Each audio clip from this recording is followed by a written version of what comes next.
And rolling in 3, 2, 1, action. Hello everyone, welcome back to another episode of Pawspectives Petcast. Now, if you've ever wondered what it really takes to launch and sustain a podcast, the highs, the challenges, all of the unexpected moments in between, these episodes for you.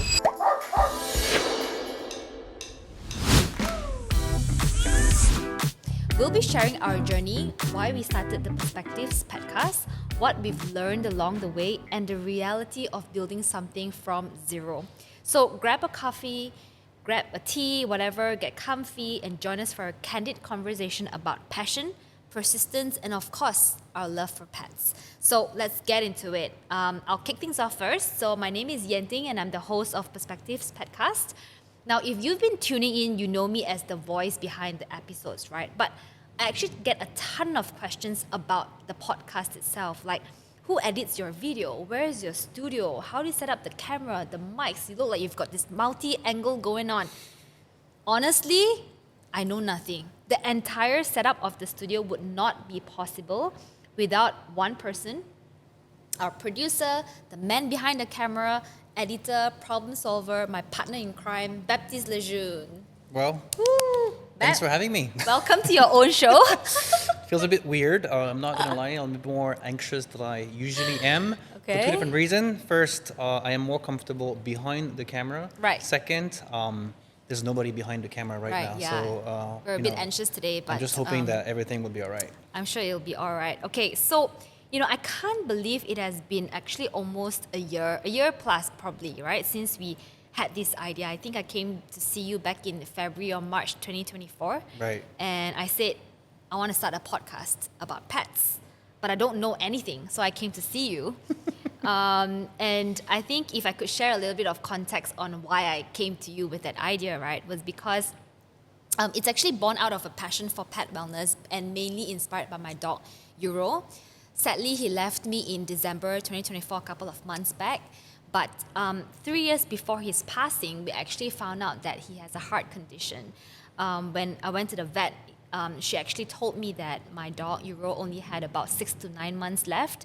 And at that point in time, I just refused to accept the prognosis. And so I did a lot of research. I was determined to do everything possible to improve his quality of life, especially during his final years. And in that few years, I've learned so much about pet wellness, and I felt like a lot of pet care knowledge that us pet parents have was either inaccessible or it's filled with a lot of misinformation. For example, I learned that acupuncture for pets actually are really effective for internal issues as it supports the body's qi or energy, we call it. And actually, acupuncture stimulates the release of body's natural painkillers. So it's really good. It's very effective for pain relief, especially for senior pets in a very non-invasive way, right? And there's just so much of pet care knowledge that was not known to me at that time, and I believe a lot of pet parents as well.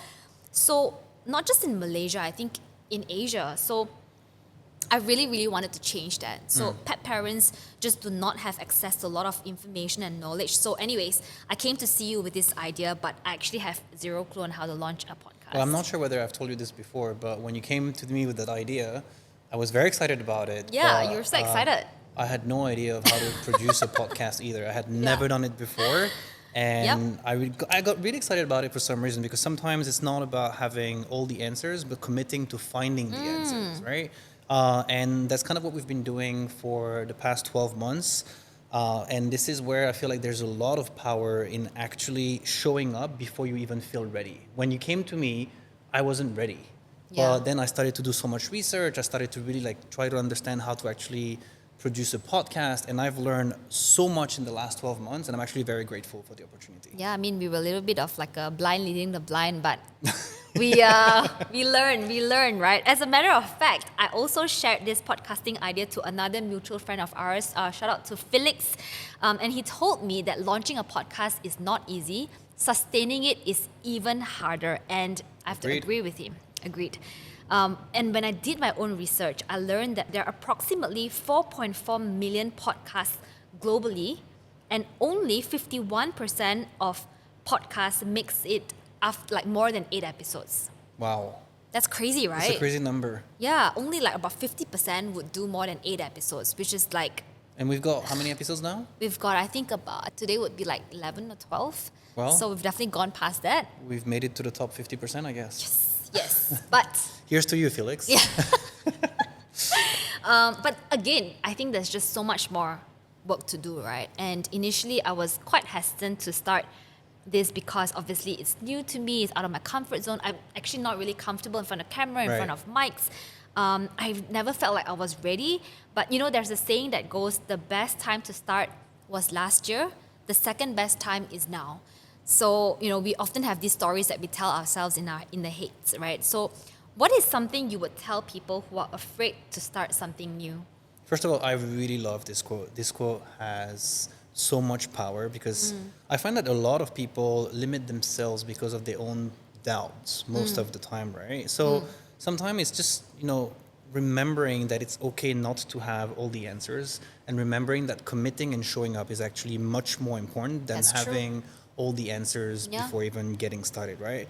You'll find the answers along the way, but only by actually doing it and only by remembering that one step at a time, you'll actually get closer to your goals. And that's, I guess, something that a lot of people tend to forget. A lot of people are trying to kind of make sure that they have all the answers before even getting started. And as a result of that, don't even get started because they feel like they don't have those answers, right? Yeah. Now, if I told you that, you know, by showing up consistently for the next 6 months, you'll have a 10,000 follower community, that you'll have learned how to shoot a video podcast, that you'll have lost the 10 kg that you've been trying to lose for like years, I can guarantee you that you're actually going to show up because someone is going to tell you that this is where you'll be if you actually follow that course for the next 6 months. So really, like, this is where doubt stops most of us. And when it comes to actually creating content, I see this cycle among content creators quite a bit. I talk to a lot of different content creators out there. A lot of people have a lot of very exciting projects, and usually I see 3 different phases kind of happening. I kind of call this the creator cycle. Okay. So the first stage is what I call bold beginnings. Bold beginnings. Bold beginnings. Right. Everyone loves the beginning, but very few people actually make it through. And that's because during that phase, you see a lot of excitement without necessarily fully understanding what you're actually signing up for, right? So in this stage, people are very motivated, but they have a very low awareness of what are the challenges that they're going to be facing, right? Then So that's like the happy phase. that's the happy phase, right? Let's just Excited. do this. Let's Yeah. get into it. That sounds good. Then you want to get started. And that's kind of what you were talking about having a podcast, right? A lot of people want to have a podcast. They get started.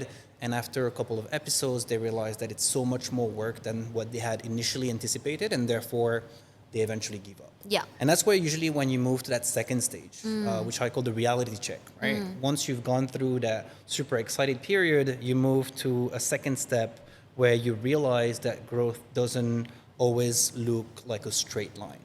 And that's a tough one because it's only when it gets messy that the magic happens, right? It's never going to be easy, but if it's not easy, it is normal. It's probably worth it, as a matter of fact, right? So most of the time during this phase, you'll see people starting to doubt a lot. They'll be like, I don't think I can do it. And as a result, motivation will dip. And that's where awareness will increase, right? All of a sudden, you're much more aware of the amount of work that it takes to actually produce a podcast or complete this project. And there's only 2 different outcomes here. The first one, you give up. The second one, you persevere and you grow. And this is only then that you actually move to the third phase. Right. So the third phase is probably the best one. And that's only when you actually get to that third phase, which I call grit and growth. Okay? This is only a stage that you reach if you decide to push through and show up when it's no longer fun. Okay? That's usually where transformation happens, and this is where you get the best work done. But very few people actually get to that stage because they didn't realize how much work and how much effort was going to be required to kind of get to where they wanted to be, and they will kind of fall through after the second stage, unfortunately. Yeah, I mean, going through that second stage, and I feel like we are probably, you know, I think we're hovering past between this, the. right? I don't know. Sometimes Maybe I we're feel like between stage 2 and 3, Yeah, right? stage 2. Some days I feel like I'm stage 3. Some days I go back to stage 2. And I can totally relate to that. So I want to talk about reality checks, right? So Okay. you spoke about it. So We've had quite a few of we've those. quite a few, right? So the first one is overall timeline. I think for me, I thought that, I came to you about a year ago in February, March. By like April, maybe we should be able to launch it, right? We should be Right. able to have our first episode.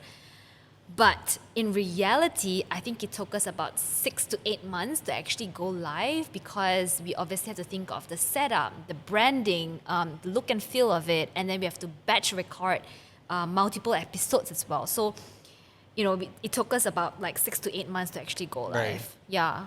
I mean, it could have been much shorter if we had gone with like a very traditional approach, if we had only tried to develop an audio only. True. But the only reason I actually got excited about this podcast is because I really saw an opportunity to actually do things differently.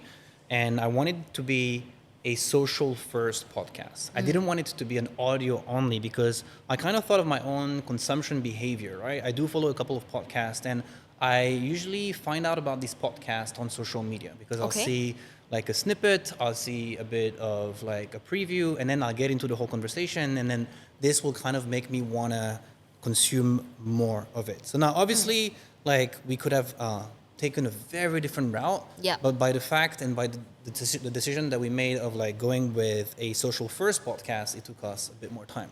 Now, what's a social first podcast? I'm glad you asked.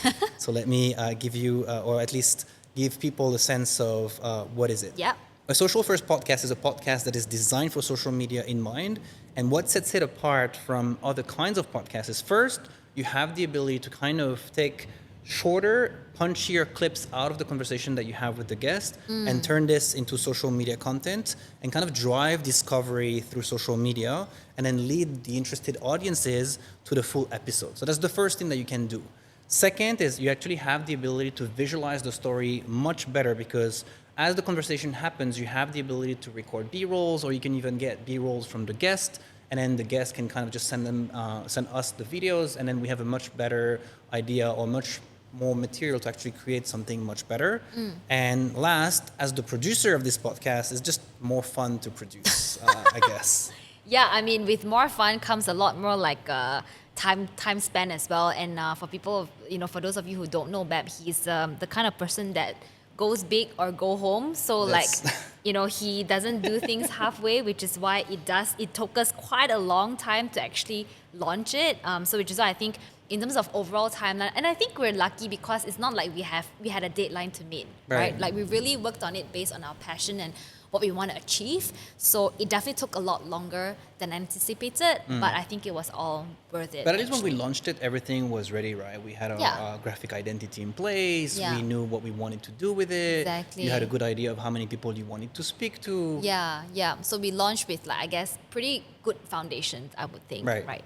Okay, the second reality check, time spent per episode. I think my initial expectation, obviously, as a very noob host with zero experience, right? I thought like, like I'll just spend a couple of hours looking for a guest, and then like the topic, and then like contact the person, and then boom, like that's done, right? But in reality, oh my gosh, I think it's at least like 10x more work than I thought because I realized that we should actually always be researching for the topic first instead of the guest. So knowing Right. like what topic actually resonate with people, understanding what are the subtopics in that topic that people want to hear and understand more about, and then finding the right guest to actually like really talk about the Come topic, and right? talk about it, right? Yeah, and then that's just like stage one, and obviously you have to then prep the guest and all of that stuff, and then here comes the recording and then the editing, right? So time spent per episode, I would think that it's at least about 3 weeks worth of time spent that I've spent on Meaning you preparing. gotta identify the guest 3 weeks ahead of time. No, actually I identify a guest more than a month ahead of time Okay. because we normally like we have to schedule them in and then schedule the studio as well. So at least a month time, but I would take about 3 weeks preparing I see. the episode, the flow and the script and everything. Understanding the subject, the topic. Yeah, but have we gotten faster over time? I think yes. Maybe instead of 3 weeks, I would think that I'm like 2 weeks now. But Okay. it's obviously a work in progress. And now we try to get at least 3 guests minimum each time you do a Per recording. session, right? Yeah, because I mean, we started with one, right? We If started you with remember the one. first couple of recordings, I know. we could Yeah. only like do one we could only do one guest per episode. day, but now we're up to 3. And then Bab was like, look, he sat me down and he was like, the amount of time I prepped for this entire As in the setup, right? was like longer than your recording. So you need to make my time worth it. And like, we Yeah. try to bring in more guests. This conversation was 45 minutes. It took me about 2 hours to set up those Exactly. cameras and those mics. Yeah. You should probably slot in a few more people. We definitely had a hard conversation. But that's how I mean, the I goal think is 5 per day. 5 per day. Oh my gosh, yeah. So, okay, so we'll try. So time spent per episode is definitely, a big reality check, right? But you've gone better. You've gone Yeah. better. The third one is audience growth. I think expectation, a lot of people would think, oh, post an episode, wait for it to go viral. In reality, guys, that has never happened. Like, at least for our podcast, right? Like, what we're experiencing now, I think it's like slow organic growth. But I respect that because I feel like earning trust takes time. And after all, we're a new channel, we're a new podcast. We have to build that trust. We have to earn that trust with pet parents, right? Right. And I think this is where it's very important to actually understand the concept of delayed gratification. Nowadays, a lot of people kind of expect instant gratification, where you do something and you kind of get the results right away. I mean, everybody would love that, right? Yeah. But most things don't work like this, right? And if we use the gym as an analogy, let's just say that you've never gone to the gym before, right? And tomorrow you decide to show up at the gym for the first time. Bad news, you're going to look exactly the same the day after tomorrow, right? Yeah. But if you show up 3 to 4 times a week, if you kind of look at what you eat and show up for the next 6 to 12 months, I can guarantee you that you're going to look very different than you did 6 to 12 months ago. So that's kind of that concept of delayed gratification that I think really, really helps. It's exactly the same for content creation, right? I see a lot of content creators trying to get into social media and expecting that, because they spend so much time creating a video that it will go viral pretty much instantly. But the reality is very different. But remembering that concept actually really helps me, at least, and I think really helps us in managing our expectation, because at the end of the day, we're here to kind of help pet parents all together. So remembering that makes a huge difference, because if you're working on something that feels hard, you're probably moving in the right direction. Yeah. And I want to talk about your experience on content creation in a little bit, but we were talking about how it feels hard and sometimes things don't go smoothly. Obviously, not everything goes smoothly all the time, right? So let's talk about moments where everything went wrong. What was the worst technical disaster you faced? I was kind of hoping you were not going to bring that up, but I guess Let's talk about it, all right. yeah. Look, I've been playing around with cameras for more than 10 years, whether it was a drone or a camera or whatever it was. I've never had a corrupted file ever before, ever. No way. But it's always been kind of in the back of my head. I'm like, maybe one day if, what if that happens, right? Yep. And of course, it had to happen during one of the conversations that you had with one of the guests. So I remember, long story short, as you wrapped up the conversation, I started my whole backing up process. I grabbed the first SD card, all good. Took the second SD card, all good. Then I took the third one, and all of a sudden I see a file that looks very different. So I'm supposed to get a .mov, and this was a .rsv. What the hell is it? I had never seen this before. I had never even heard about that kind of file format before. Yeah. So next thing you know, I'm double clicking on the file, and it's just not opening, right? Yep. So by now, like, my heartbeat has kind of increased. I'm starting to sweat a little bit. And next thing you know, I'm like Googling how to read an RSV file. Yeah. Anyway, I'll spare you the details. It took us a few hours, but we eventually managed to recover the file thanks to a software called Wondershare. And everything was all right, but let me just tell you that that was very scary. Yes. But, things you're asking me about, that kind of stuff, I guess we can try to also understand what are some of the challenges that you've been facing as a host. As you mentioned a bit earlier, you've never hosted a podcast before, and I remember you being very nervous about this. On top of that, you actually bring up some of the topics that are pretty controversial. How do you actually prepare for this, and how do you lead those conversations? Yeah, I think for me, as I've mentioned earlier, I'm someone who does my homework, right? Like I spend a lot of time preparing. But you're right, a lot of the time things don't go as planned. And we've got to be ready for it. And this is me really stepping out of my comfort zone and learning how to read the situation and then adapting while still trying to stay on course, right? So one time during one of our episodes, we actually had a guest come in, but he also brought his family. I remember that. Yes, he also brought his family over to the studio because it's cute. They just wanted to be a part of like the whole interview. They brought their dog as well, so it was like It's like we had an audience, right? yeah, we had like a live audience and we had like a whole family affair going on. And we've never had an audience. It's always just like me, the guest, and that behind a camera, right? So it's always, so even though I've not been very comfortable, it feels okay because it's just like the 2 or 3 of us. But that day felt like a live show, and they were seated right in front of us, behind the cameras. And as we started the interview and we prepped them, we're like, okay, you're going to be behind the cameras, right? So silence on set and let's go.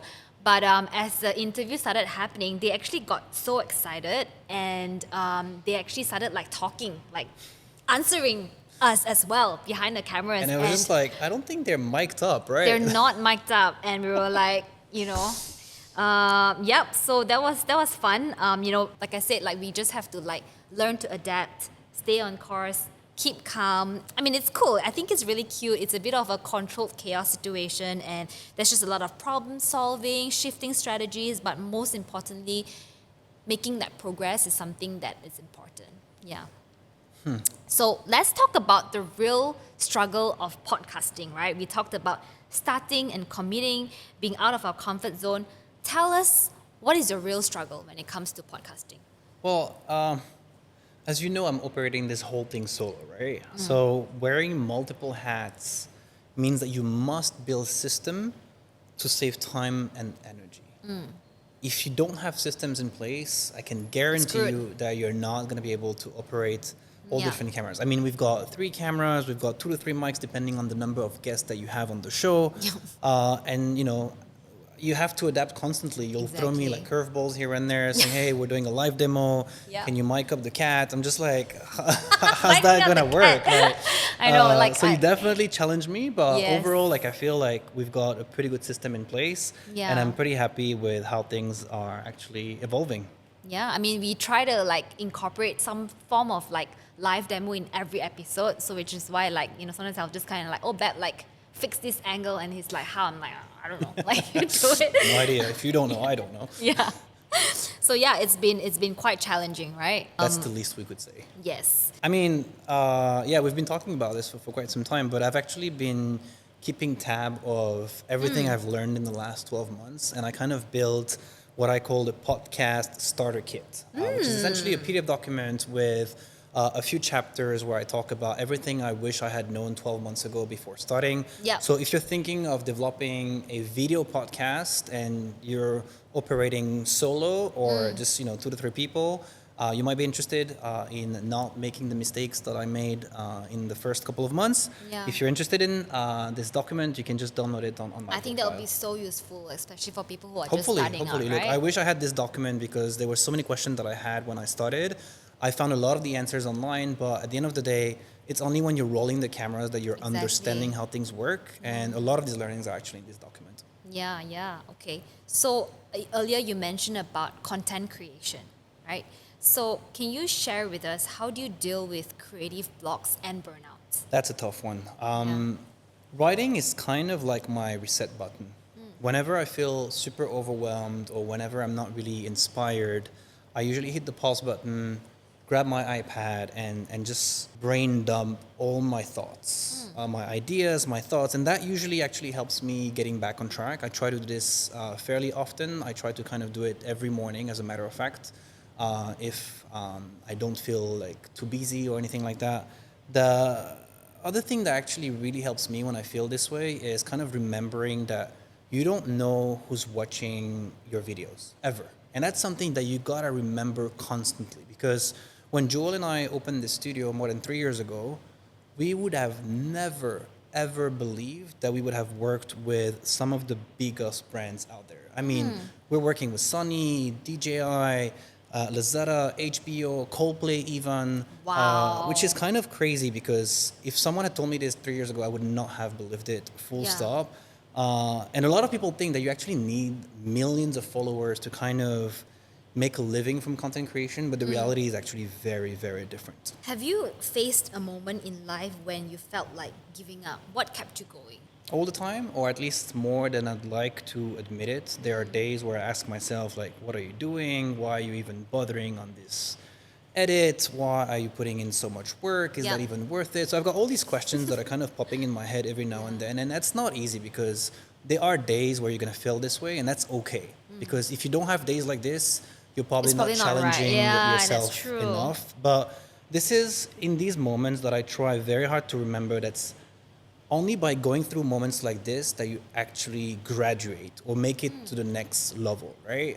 If I think of the challenges that I used to face 12 months ago, I would have not gotten where I am today. And that's the very important part because only by starting doing things, you realize that there are so many other things that you had not thought of.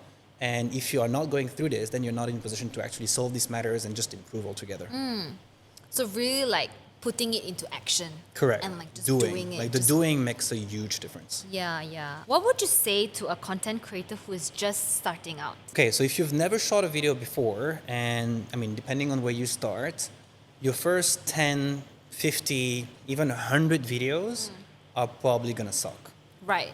whether you like it or not, right? If you look at those videos that you created a year ago, Yeah. you should be cringing. If you're not cringing, you probably did not push yourself enough. But that's the Yeah. good news. And this is the only time where I would say that quantity actually leads to quality, right? Quantity leads to quality. Okay. Yeah, because I mean, you only get better by doing. What do I mean by that? You only learn how to speak in front of a camera by speaking to the camera, right? Yep. You only learn how to shoot more dynamic videos by grabbing a camera, going out there and shooting, not by just sitting and watching tutorials on YouTube, right? You only learn how to edit videos better by actually opening up an editing software and editing the videos, right? Yep. So only by doing it, you'll actually get better. So every video is kind of like an opportunity to learn. And even after producing more than 600 reels in the last 2 to 3 years, I'm learning every single day. And Yeah. that's the part that gets me going and super excited because I keep challenging myself every more and there. But you gotta remember that by only doing it, you'll be able to actually improve it. Yep. Yep. So just even if you feel anxious, just do it anyway, Correct. right? Yeah. I mean, same for you, right? Like when you started this podcast more than a year ago, like Yeah. that was a massive leap, right? You were excited about it, but you Yeah. were super anxious.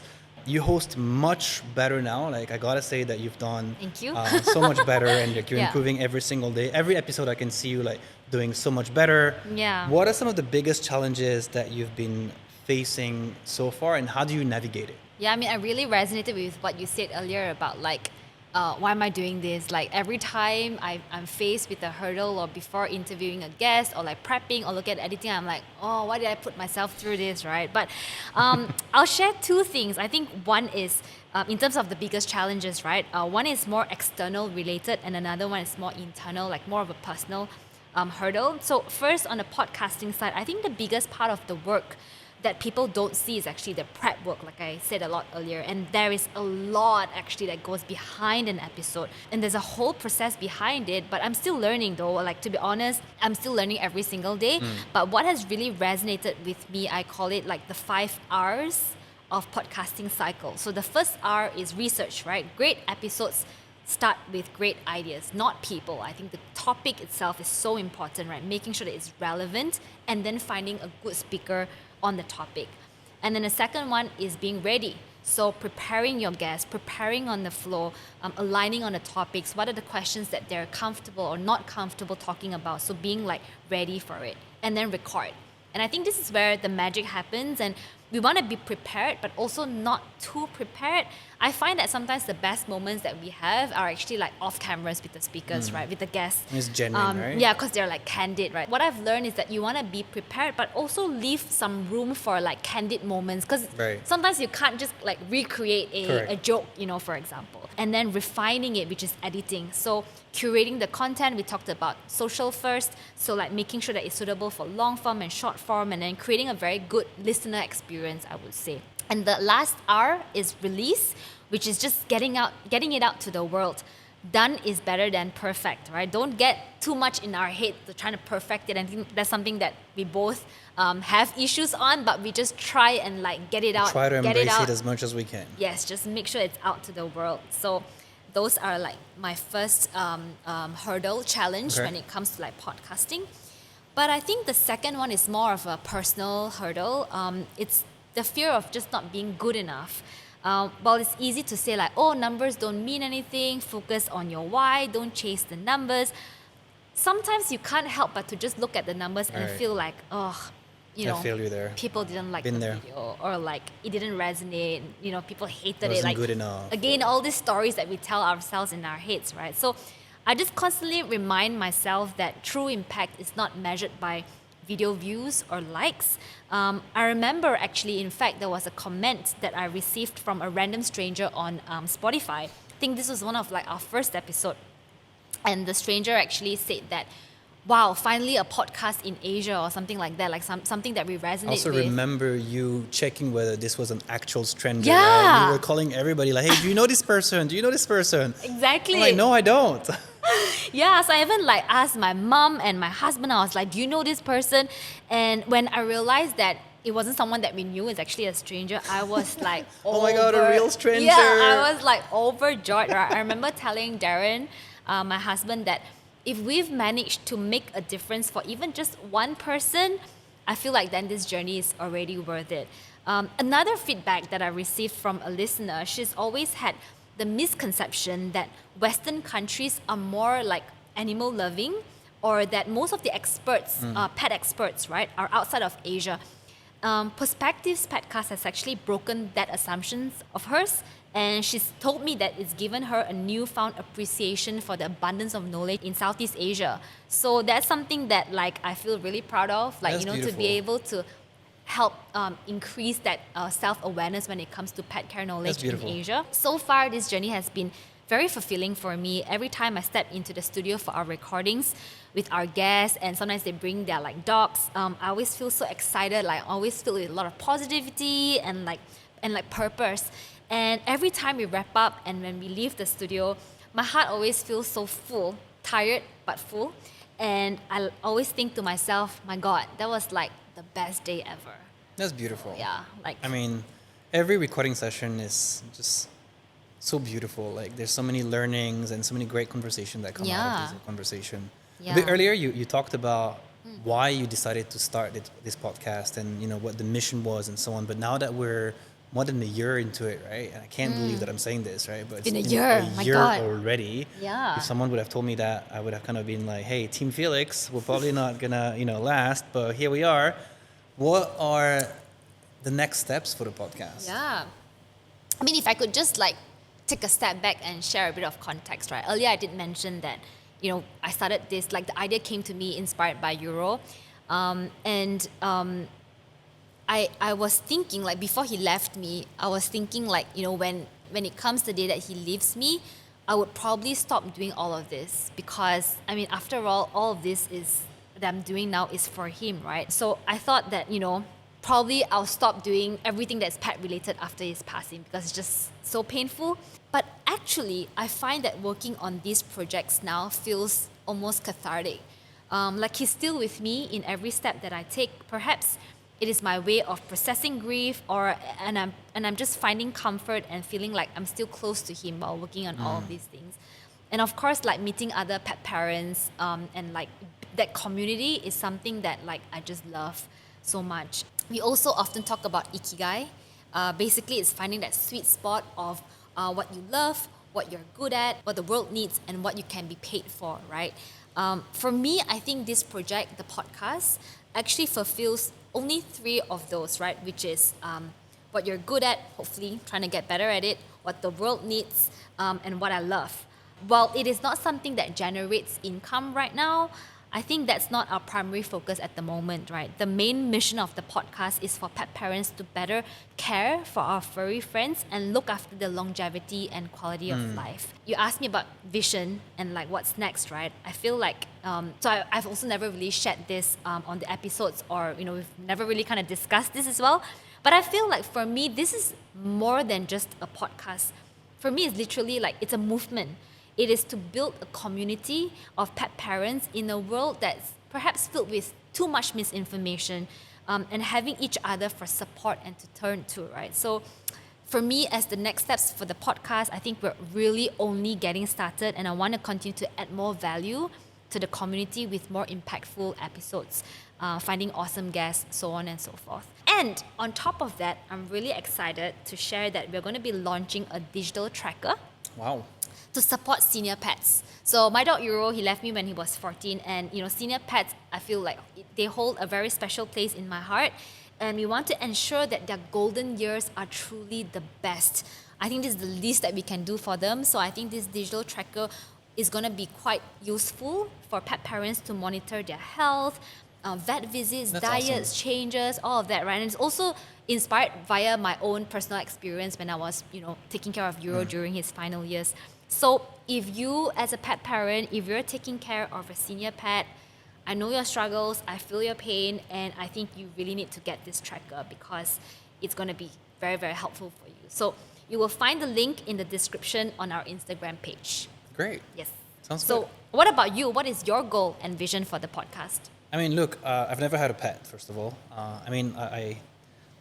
I had a squirrel when I was a kid, which sounds a bit weird, but as a non-pet parent, Yeah. I've learned so much from all these different conversations. I Every know. single time you bring in these guests and you're like, hey, we've got this person and that person, and I'm just like, all right, whatever. And I'm Yeah. here like listening to the whole thing, and I'm just like, wow, I had no idea that Yeah. Every time we wrap up, that would be like, oh my God, I learned so much. I learned so much, right? Like your conversation are anywhere from like 45 minutes to like an hour, and every Yeah. single time just like, that's it. That's all we got for today. Like y'all can keep speaking, Like I was learning just so much. Yeah. But on the production side of things, look, I just want to keep thinking about how to level up the quality of this podcast. And if you've been following the podcast, you'll have noticed that we're now in a new setup. So I've been working on the setup because I've been learning along the way in terms Yeah. of what are the challenges that I used to face. So I've kind of addressed some of these challenges already with the new setup, but I'm sure, in the next couple of recordings, I'll be like, oh, I'd not thought about this, I'd not thought about that, and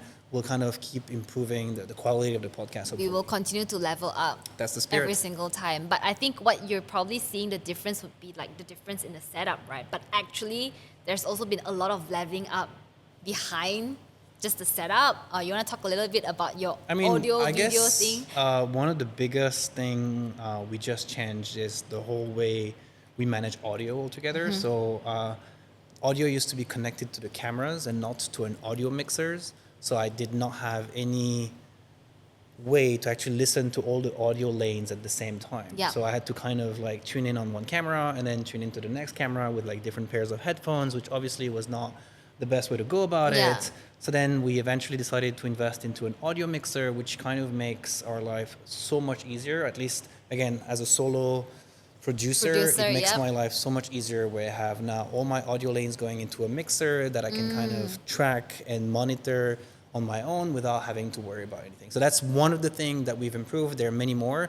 And if you can think of anything else, if you guys are watching the podcast, if you can think of anything else we can do to improve, feel free to reach out to us. I'd be very keen to have a conversation. Yeah, I mean, we're always learning, looking to learn as well. And I think when it comes to leveling up, we're all about like just improving every single day, right? Okay, so as we end the podcast, I'm going to ask you a question that I ask all of my guests at the end of every episode. I've heard that question. Yes, definitely. I hope you have been paying attention. What is one perspective that has changed your life as Baptiste Lejeune? For me, it's a quote by Alex Hormozy that says, make action the goal, not the outcome. I'll repeat, make action the goal, not the outcome. It actually took me a bit of time to understand it. I was like, what does he mean by that? Yeah. Right? And this quote has really changed my perspective on a lot of different things and the way I actually do things on a day-to-day basis and even the way I actually set my goals, right?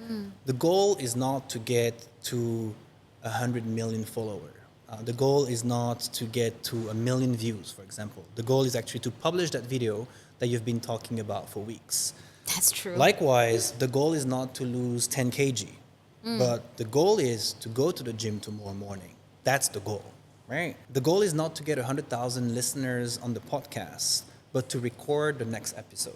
So this is kind of how this quote has really changed my perspective on not only how I view things, but also how I set my goals. So it's really like the importance of just showing up, especially on a bad day. 100%. Right. 100%, especially on a bad day. Yeah. What about you? I guess like none of the guests have asked you this question, No so I one has guess it's asked me. time for someone to ask you, right? So let me try to channel my inner Yen Teng. What is one perspective that has changed your life? Well, I think for me is really about becoming a pet parent, and that's also literally why we're doing the podcast, right? So becoming a pet parent has completely changed my life. Euro changed my life, and he has taught me so many things about I think just how to live. And it's funny, I was just thinking about it. It's funny how someone or something that has never uttered a single word to you, has never spoken to you, but this someone or something turns out to be one of the most important things in my life. That's just, how does that make sense? It's just crazy. I think it just goes to show that actually love needs no words. It's just the presence, and it's just the emotional connection. That's beautiful. And he's really taught me how to live. Life is really short. How to be present, and just live in the moment and just be. I think that's what he has really taught me. There's this meme on Instagram that goes, how do you explain the feeling of having a dog to someone who doesn't have a dog?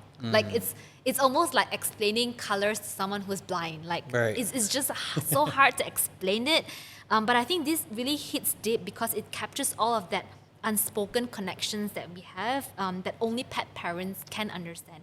Which is also which is really the essence of this podcast, right? Building that community, because we understand each other, how to, take care of pets who literally can't speak to us, but we have to understand them and basically help them live their best life possible, right? That's beautiful. That is something that has changed my life.